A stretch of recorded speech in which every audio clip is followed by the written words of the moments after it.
लाल भडक आदिवासी कडक कोणी जयंती चल बाजूला सरक आमना राजानी वीर योद्धानी मा दंड नायक वीर एकलव्यानी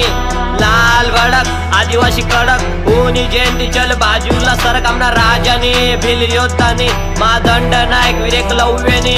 जयंतीचा आमना देवनी सण आमना हाऊस डोकाला मोरपंख शोभा हातमधून शबान कंबरला कातड वागना सर्व शस्त्र धनुधारी वीरस नावी शूरवीर एकलव्य महान गुरु द्रोणाचार्यानं त्याला जातीना भेदभाव करे शिकांना तरी पण मूर्ती बनाय संतेनी बिना गुरुना त्यानं लिना ज्ञान फक्त आवाज बंद करासाठी मारना कुदाना दोन मग सात बाण त्यांना तोंड मधून एक पण रक्तना थेंब पडू दिना ना त्यांनी कला देखील सगळं वैनात हैराण पुरं कौरव आणि पांडव वैनात परेशान म्हणे अर्जुन आता काय होई गो हाल गुरु द्रोणाचार्यानं त्याला वचन दिना बोले सर्व शस्त्र धनुधारी बनाव तुला म्हणून चालाकी कर म्हणा एकलव्य भगवान त्यानं मागना अंगुठा तरी सुद्धा गुरुना त्यानं ठेवना मान दिना द्रोणाचार्याला मग हसता हसता भाऊ अंगुठा दान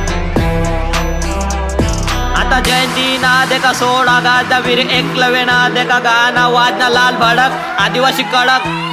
कोणी जयंती चल बाजूला सरक महाशिवरात्री ना दिला हाऊ जन्म ना वाघ नाच भाऊ थांबू नको नाच बिंदास पुरा वर्ष मग फक्त हाऊ एकाच दिवस खास देख वैना गाना भाऊ मग चौक पुरा जा पोर आदिवासी सत पाई विषय हाट शानागिरी तुनी तू थोडा हात मग जो ना फटका प्रेम छुटत मग डायरेक्ट उठा के पटक म्हणून सांग तुला भाई आदिवासी म्हणजे खूपकार वाघ एक काम कर तू जैसा नामना इतिहास वाच इतिहास जर वाचिले असं हुजाशी बैरा बिल जाती म्हणजे भाऊ इतिहास गैरा बिलसला इतिहास मग व्याघ्र म्हणतात म्हणजे वाघ बोलते युद्धे कितले भी पुत्र हम सबको बोलते हमने बिल जाती म्हणजे योद्धा जाती जल जंगल जमीन हायस हमने माती जीवला जीव दिदी सुद्धा हम दोस्ती खातीर जास्त विचार नको करू मिस पोऱ्या शातीर चला रिवर्स करील उद्या औस जयंती ना मोस मानस स्पीकर मग गाना द्रोणाचार्याला म्हणा एकच सांगना युद्धे कितले भी गुरु आता काळ परत झुकावना नवीन एकलव्य ना तो दानांकना करावना